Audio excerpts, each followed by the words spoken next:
A CRU professor was just added to the CDC's Vaccine Advisory Committee. This committee creates recommendations on vaccines. It's very powerful, as insurance providers are legally required to follow its rules. In June, RFK Jr., Trump's health secretary, fired all 17 of the committee's members. Since then, he's been handpicking new members, with some of them being very prominent vaccine skeptics. Maybe you've heard of Robert Malone. He's a physician who in 2021 went on Joe Rogan's podcast and claimed that the COVID vaccine rollout was creating a mass psychosis in America, despite he himself getting the Moderna shot in June of that year. That guy is one of the new members of the Vaccine Advisory Panel. Another new member is Catherine Stein, an epidemiology professor and tuberculosis researcher at none other than Case Western. In an article she wrote for a conservative think tank in 2022, she claimed that vaccine mandates at universities are unethical. The committee was hastily put together, and the new members weren't briefed on the protocol for the meetings. In the first meeting, there was confusion, contradictory votes, and one panelist reportedly called another an idiot on hotline. Despite the tension, they voted unanimously to limit access to COVID vaccines. Now, you need to consult with a provider in order to get a COVID shot,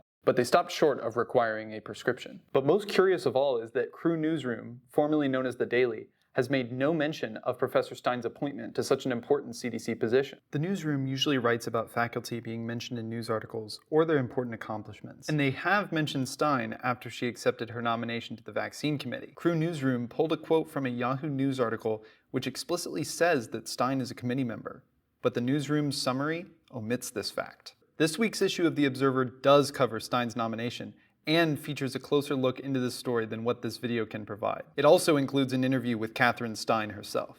For more breaking news, pick up a copy of The Observer and check out the News and Brief section.